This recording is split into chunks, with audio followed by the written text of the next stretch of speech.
बिस्मिल्लाहिर्रहमानिर्रहीम। आज हम प्रोग्राम करेंगे जी कि write a program that input a number from user and print its factorial using while loop. तो मैंने स्टेटमेंट को थोड़ा सा सिंप्लीफाई कर दिया है, लेकिन आपको ये पता होना चाहिए कि क्वेश्चन क्या है कि write a program that input a number from user and print its factorial using while loop. सबसे पहले हम बॉडी लिखेंगे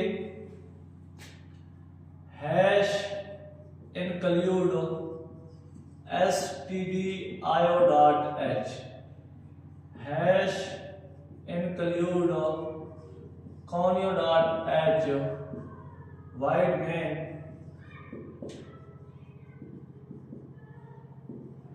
अब यहां से कहानी स्टार्ट होती है। अब देखें, सबसे पहले तो आपको एनालाइज करना होगा कि कितने वेरिएबल यूज करने पड़ेंगे। जब आपने व्हाइल लूप को यूज करना है तो एक वेरिएबल तो आपको लूप के लिए चाहिए, ठीक है। हम वो वेरिएबल ले लेते हैं एक तो लूप के लिए हमें लाजमी वेरिएबल चाहिए।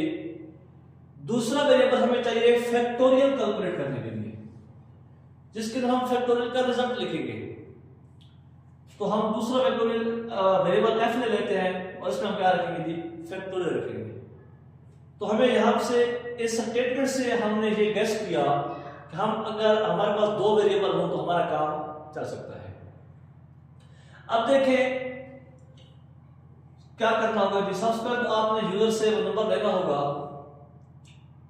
तो यूजर से जो नंबर लेना है उसको भी तो किसी जगह पे स्टोर करवाना होगा। तो हम उसके लिए एक वेरिएबल और ले लेते हैं सी। ये हमने वेरिएबल क्यों लिया जी, इसके अंदर हम यूजर से नंबर लेंगे। printf enter a number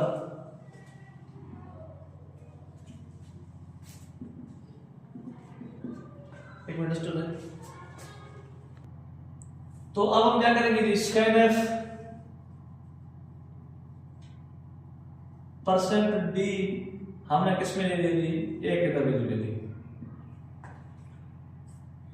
अब हम क्या करते हैं, ये जो दो हमारे वेरिएबल थे ना, इनको हम इनिशियलाइज कर देते हैं किसी की वेरिएबल इक्वल f को हम 1 को रख देते हैं, क्योंकि ये f मल्टीप्लाई में होगा तो हम उसको 1 c का मतलब स्टार्ट करवाएंगे। दूसरा जो अब ये वेरिएबल हम इसको लूप के लिए ले रहे हैं, हम c को भी हम इक्वल कर रहे हैं 1 के। ये हमारा जो वेरिएबल है, ये वेरिएबल हमारा किस लिए है, लूप के लिए है। इसके अंदर हम क्या करेंगे, फैक्टोरियल को स्टोर करवाएंगे और ये है जिस नंबर का हमने फैक्टोरियल कैलकुलेट करना है उसको इंसर्ट करेंगे। अब लिखेंगे जी व्हाइल। देखिए अब कहां से कहां तक होगा जी, सी ये तो हमारा लूप का वेरिएबल है, ये कहां तक जाएगा जी, जो वैल्यू इसके अंदर स्टोर हुई है, जिस हिस्से का हमने कैलकुलेट करना है फैक्टोरियल को लिखेंगे, यानी सी इक्वल टू या लेस देन इक्वल टू ए। समझ कम नहीं आएगा। अब क्या करेंगे जी, अब करना ये है, सबसे पहले तो समझिए फैक्टोरियल क्या है। जब आपको फैक्टोरियल समझ आएगा तो फिर आपको बात समझ में आएगी। फैक्टोरियल ये है, मैंने यहां पे लिखा है 6, इसका मैंने लिखा है फैक्टोरियल।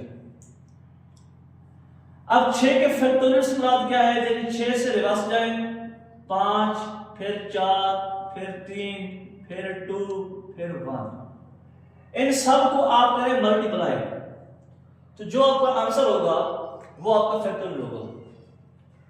तो इसका मतलब ये हुआ कि अब हमने क्या करना है, मल्टीप्लाई करवाना है फैक्टोरियल को किसके साथ, ये जो हमारा सी चल रहा है इसके साथ, यानी f को हम मल्टीप्लाई कर देंगे सी के साथ। क्योंकि देखिए ना, ये अगर सपोज करें इसने जो है ना a के अंदर 3 को स्टोर किया था, अब होगा क्या, जहां से कंडीशन आएगी 1 आएगा, चेक करेगा कंडीशन को, क्या ये लेस देन है 3 से, कंडीशन हमारी ट्रू हो गई। जैसे ही हमारी ये कंडीशन ट्रू हुई, कंट्रोल अंदर जाएगा। अब हम क्या चाहते हैं, हम चाहते हैं कि ये आपस में मल्टीप्लाई हो, 1 + 1, और ये हमारा आंसर किस में स्टोर हो जाए, f में स्टोर हो जाए। तो अब f के अंदर क्या आ जाएगा जी, 1 आ जाएगा। फिर देखेंगे जब हमारा लूप चलेगा तो फिर क्या होगा, अब जो c की वैल्यू ये 1 से बढ़कर 2 हो गई है। यहां पे तो f के अंदर तो हमारे पास 1 खड़ा है। अब क्या है, उसमें तो 1 है लेकिन लूप की कंडीशन 2 हो गई है। जब लूप 2 हुआ है तो ये 2 + 1 2 हो जाएगा। तो जब इसके अंदर f के अंदर 2 जाएगा तो फिर इसकी कीमत बढ़ेगी। जब कीमत बढ़ेगी तो अब नेक्स्ट f में जाएंगे तो यहाँ पे तो 3 आया, सॉरी 2 आया हुआ है, लेकिन जो आपका वेरिएबल है ना लूप वाला, इसकी वैल्यू 3 हो चुकी थी। तो 2 और 3 कर लेगा, 2 × 3 6 हो जाएगा।